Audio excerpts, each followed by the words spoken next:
Welcome everyone to MailFuzz TV. I am Peter, and today I'm going to be talking about the Twilight Zone from the 1980s. This is Season 1, Episode 20. There's two stories in this episode. The first is called Profile in Silver, and the second is called Button Button. So spoilers for the episode. This is a Patreon-sponsored review, so thank you to Cindy for picking the show. This one's got two interesting stories. I wouldn't say they stick the landing, either of them. I think they both have cool ideas, cool scenes in them, or little touches that make them enjoyable in parts to watch. But I also think they both kind of like have some problems or don't quite fulfill the promise of what they could be, and both left me feeling a little wanting in some respects. But the first one definitely takes some swings, right? The first one is a story about a college professor played by Lane Smith, who I know very well from Lois and Clark, The New Adventures of Superman. He plays Perry White on that show. So I was actually very pleased to see him. I liked him a lot in that show. So he plays this professor, and the reveal very early on in the episode is that he is a time traveler. He is back in 1963, and it's the day before, or a couple of days before, the assassination of JFK. And he is here as a historian. In fact, another woman from the future appears and starts talking to him in his office. And it turns out that he is a field historian, someone who goes back in time and documents important historical moments or events. And of course, the assassination of JFK is kind of a big deal. So that's what he's there for. We also find out that he is the descendant of JFK. He's from like 200 years in the future, but he's way down the family tree. And it sets this up by having one of his students ask him about doing an essay on JFK, and is that okay? Because he's going to Dallas this weekend. And I'm like, oh, okay, that's exactly when we are. Okay, I get what we're doing here. And revealing that he's a time traveler was pretty interesting. So from here, I was like, okay, where's this going to go? What is the actual hook of this going to be? He clearly feels conflicted about going to watch a man die and not being able to do anything about it. So the plot, as you might expect, once you get that premise kind of out the way, is that he does change events. He not even inadvertently, while he's watching with his fancy camera that's disguised to look like a camera of the era, but it's actually like a fancy holograph camera from the future. He sees the shooter, up in the window, and he decides to start yelling and saying, "Hey, Mr. President, get down, there's a shooter, blah, blah, blah, blah." And sure enough, JFK survives, and the episode is then really about, okay, what changes because of that, and does he have to fix this now that he's altered it? Because this is clearly a big no-no. He's already kind of broken the rule. In fact, the title of the episode, Profile in Silver, is a reference to the coin that he has with him, which is a coin with JFK on it that was minted the year after his death. So it's, he's not really supposed to have anything from the future that can be recognized or understood as being out of place. But this, would be. Now, admittedly, would anyone really question it so much? Now, someone does later on, of course, but I was thinking, yeah, but would anyone, one, notice, and two, would they not just kind of write it off as weird and just not think about it that much? I don't know. But regardless, like this, and so all of this so far is all pretty solid, right? It's interesting stuff. I think just the idea that there's time travelers throughout history just there to witness what's going on, to get better accounts of what happened for whatever record is kept in the future, is kind of interesting, especially in an era from before the internet and everyone having cameras constantly. Yeah, cameras exist in the 60s, but not quite in the same level as everyone having one on their phone in HD or 4K even these days. So it's an interesting concept just in and of that. But then it becomes, of course, about, okay, I've changed events and now things are actually worse because of it. So the two real things that happen from this point is that we find out there's a lot of violent tornadoes in the country, and also other world leaders are being assassinated, and now there's a path that's starting to be laid out to eventually get to World War III. And within 100 years, his fancy computer in his watch that talks to him tells him that there's basically 100% chance now that within 100 years, the entire planet's going to be destroyed. The biosphere will be ruined because of the wars that are going to happen now, because JFK is now alive instead of dead. So there's that, and he has to kind of wrestle with, like, what do I do with that? But the other half of it is the fact that JFK, and we've got an actor here playing him, who I want to say is the dad from Hellraiser, because he definitely looked familiar, and he's doing his best impression of JFK's voice. He wants to thank him. He wants to thank the man that saved his life, so he invites him to the White House. He's actually staying at the White House for the night when all this is going on, and he's quite buddy-buddy with them. But then it's the Secret Service guy who notices the coin and has the coin investigated by an expert who says it's the best fake he's ever seen. It has to be a fake, because how couldn't it be? And it did actually very neatly point out to me something that I did not know, which is that it's a felony to make a coin of someone who's already alive. Well, I don't know if that's the felony. The felony may just be making fake money, but like, it's a rule. They don't put like a living president on a coin, right? I did not know that rule, but that was relevant because, of course, that's what actually lets JFK kind of figure out that he was supposed to die later. Once he already believes that the man he's talking to is a time traveler, which, you know, I will say they do get to that idea quite quickly. Like, the president and the Secret Service guy don't take a ton of. I mean, admittedly, they show him, you know, he shows him his fancy holograph footage of the parade and the car, you know, going through the streets and all that, and it's kind of like, okay, clearly they've seen something here that's really, but they start to suspect that he's from the future or believe that he's from the future very quickly, and I think that's just a byproduct of, hey, we've got a 25-minute story, we have to get to the point here to do the really juicy parts that we want to get to, which is fine. So, you know, I think up until this point in the episode, I was feeling like we're watching this character who has intervened in the past when he wasn't supposed to, and he knows he's not supposed to. So now to fix it, he's probably going to have to either rewind time again and stop himself, or possibly even like continue the assassination himself, and how hard that could be. And that's not really quite where it goes. And I think where it kind of fell down a bit for me was the idea that it maybe overly kind of like adores JFK as a person. And what I mean by that is the story goes out of its way to kind of give JFK this choice where JFK gets to, one, he's told that everything he put in place in the 60s was the foundation of the utopia that the future one day has. So already it kind of feels that we're glorifying JFK to a ridiculous extent. And this is not like me saying, I don't have any strong feelings on JFK any particular way. It's not really something I know enough about to have strong opinions on. He was kind of president a long time before I was alive. But it's just, it felt like it was really glorifying someone, regardless of who it was. It was really kind of setting them up to say, hey, we really want to, like, you know, give them a big glow up and say that they're so important to the future. And it felt really strange to do that and say that his ideas led to things that haven't happened yet. It just, I don't know, it felt a bit weird to me in some ways. But I think what made it more weird, and it really stuck out to be more of a, I don't know, like, just too much of a loving adoration of a person in history, is when JFK finds out that this guy's from the future, he accepts that he's from the future, and then realizes that he was supposed to die. First of all, he very quickly deduces that, oh wait, all these bad things that are happening are only happening because I'm alive, aren't they? Like, he gets to that realization very quickly, because from his perspective, why would he, like, know that any of this stuff wasn't supposed to happen? But he figures it out, whatever, it doesn't matter.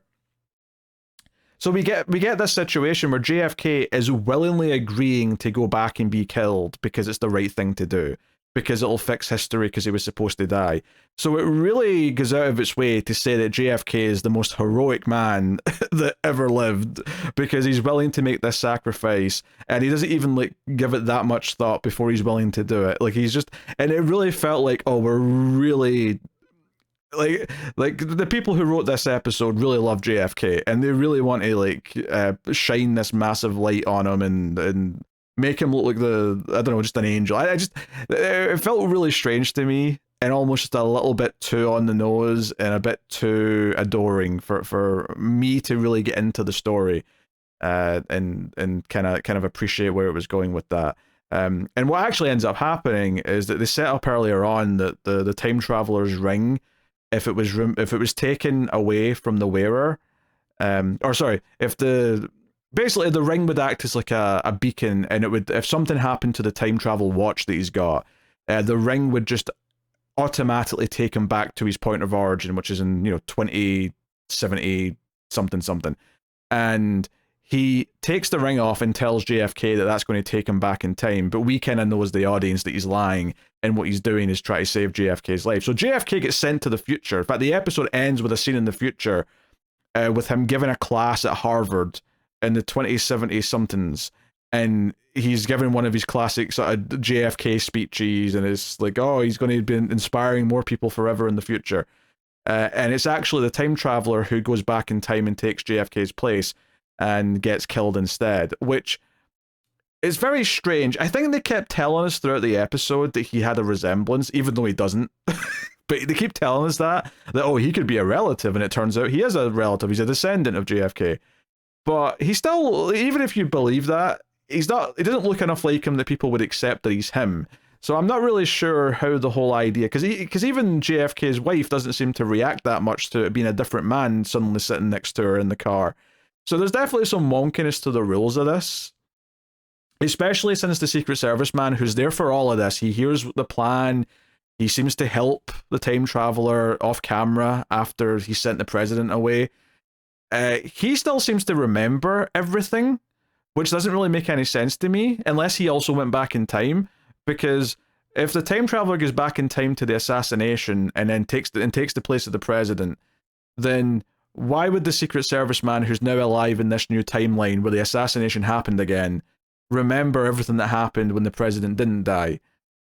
But he does remember, because he has a whole scene where he talks to the woman time traveler from the start of the episode, who shows up and says that she knew that the time traveler was going to take JFK's place because it was always going to happen.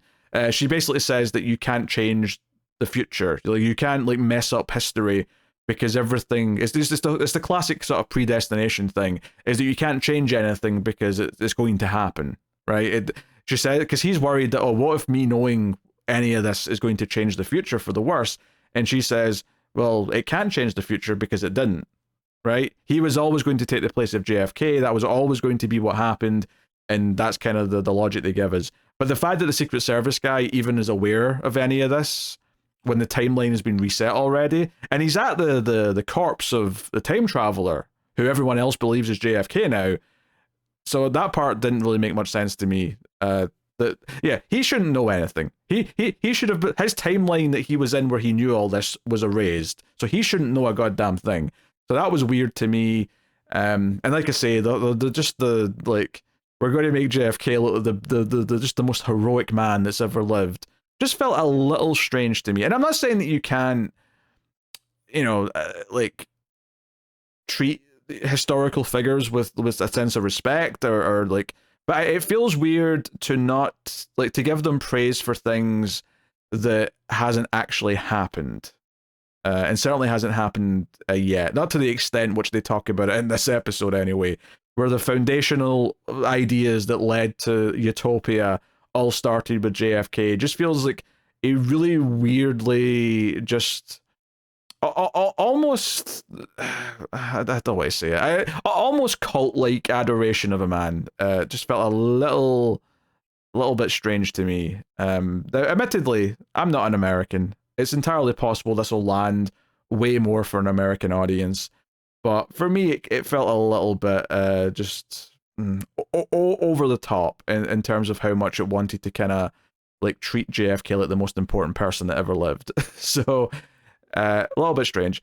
Also, this episode or this story was directed by a John Hancock, which did give me a chuckle, given that name's place in American history.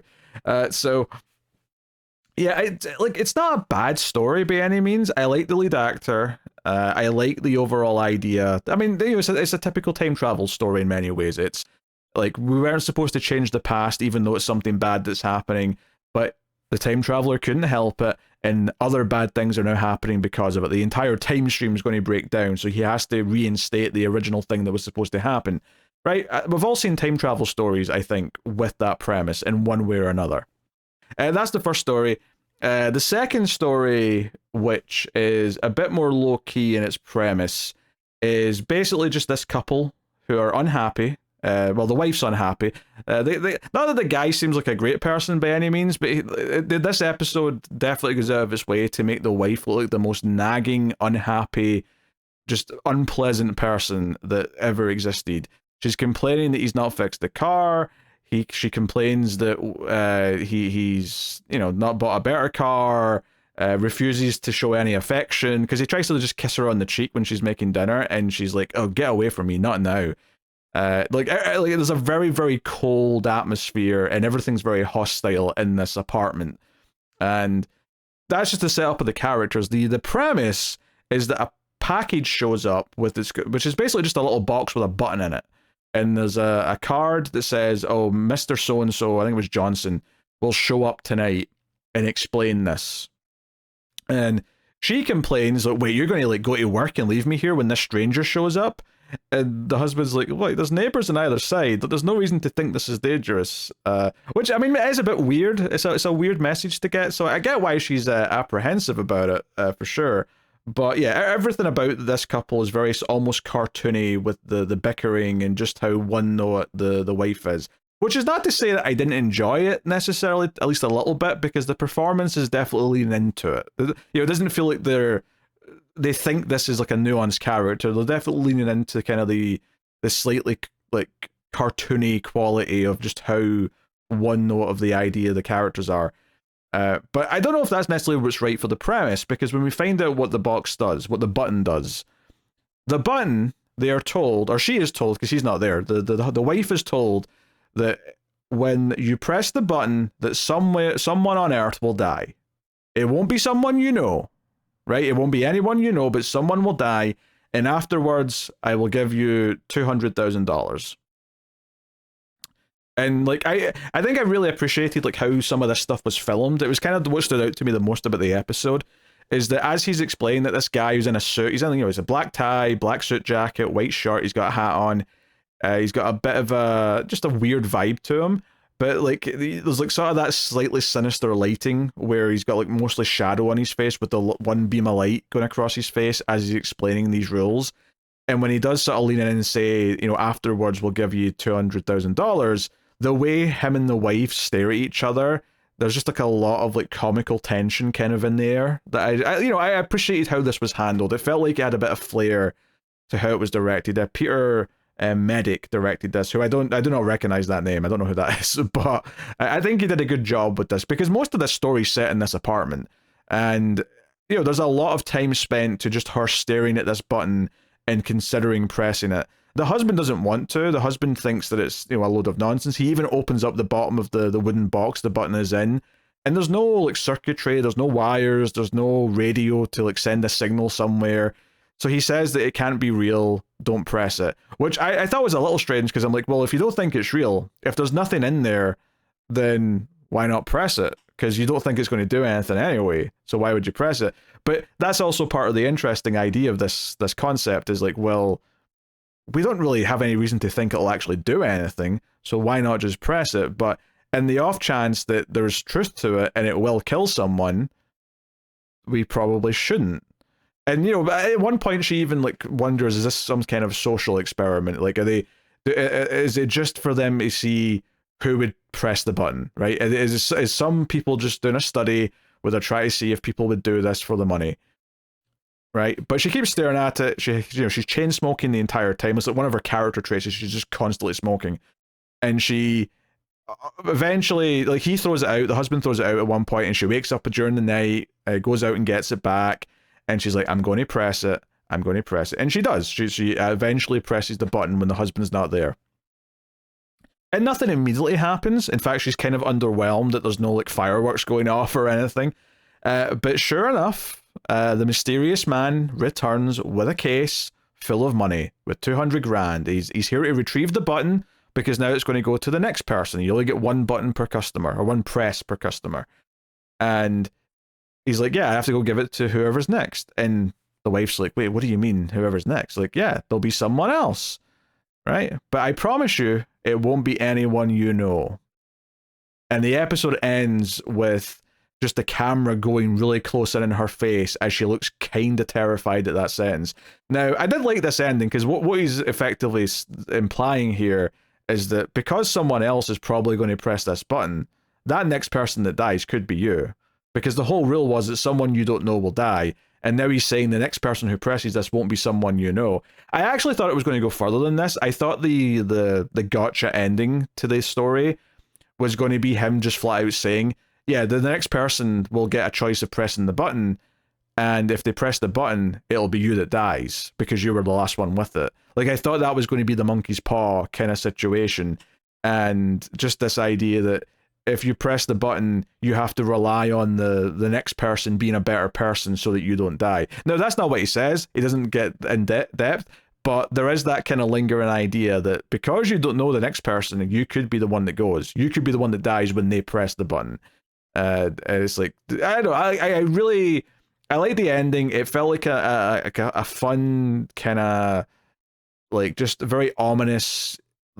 I mean, I'd say it's like viewing on comedy. You know, it's kind of like an almost dark comedy kind of like tone to the whole thing, but it's kind of this ominous threat and this just because it's like, hey, yeah, you could die tomorrow, you could die anytime, and you know, the fact that someone might technically cause it by pressing a button, it doesn't really matter in the grand scheme of things. But you know that you've pressed the button, you know that you made that choice. And now you have to live in fear that at any point you could die because someone else presses a button. It kind of just kind of brings out the kind of the fear of that anyone could die at any time, but gives it a little bit of meaning and also examines the idea of greed. And obviously this character, this wife character, has been thoroughly unlikable the entire story, and finally presses it, and it's only afterwards when she realizes that she could die as a result of someone else pressing it that she finally actually gets the gravity of it. Not that she pressed it super quick. I mean, she did like obsess over the decision for like what seemed like days. There was like a lot of time passing as she's just staring at this box and this button on her, you know, kitchen table, and that was, you know, that was a good chunk of the episode as well. But, you know, I do think that these characters being a little bit more one-note and cartoony, well, it kind of helps the tone a little bit because it keeps it a little, you know, a little on the quirky side. Not super quirky by any means, but it keeps it feeling like a light-hearted Twilight Zone story. I do wonder if it would have been better if it was a more serious version of the story, where you had, like, characters having real, genuine debates about the morals of hitting that button. I mean, the characters do have some debate. Like, you know, at one point the husband says, hey, what if it's like a newborn baby? Like, what if it kills someone? Because she's saying, what if it's someone old? Like, people die every day. Who cares? She also says something vaguely racist at one point. But, like, you know, this idea that, like, it might just be someone who was going to die anyway, but you don't know for sure. So it's almost like one of those, like, really interesting little writing exercises to me, of like just giving characters a hypothetical question, but then have that hypothetical question feel like it's life or death. And it is literally life or death in this case, because someone, in theory, might die if they press the button. I think there's a real art form to making that work. And I think this episode kind of has fun with it, and it does have some fun little beats that play into it. But I do almost wonder if giving us characters who were maybe more desperate or took it more seriously, maybe to the point where it became almost like a little civil war between the two characters deciding if they should press, like maybe one's like pro button press, the other one's anti button press, and it becomes like a real fight between them. Or so, like, I feel like there was like a lot you could milk out of this basic concept, and I think the basic concept is good.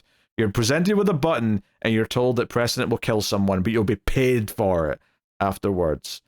Yeah, I don't know. I think there's just, it felt like there was more juice to squeeze out of it. What's there is pretty decent and, like, I think kind of fun. And I think I liked the second story a bit more than the first one overall, just because I didn't have the bigger nitpicks that I had with that first one, with the hero worship feeling a bit too, like, you know, laid on thick. Whereas this felt a bit more like it was exploring just kind of, you know, down on their luck people, and it doesn't seem like they're, you know, like, they're not rich by any means. That, like, clearly he's trying to save money by not buying a new car. She's kind of bored with living this crappy life, but she's been kind of, like, unpleasant about it, right from the get-go. She's complaining in a way that's very unappealing, and, you know, doesn't have, like, any sort of upbeat attitude or whatever.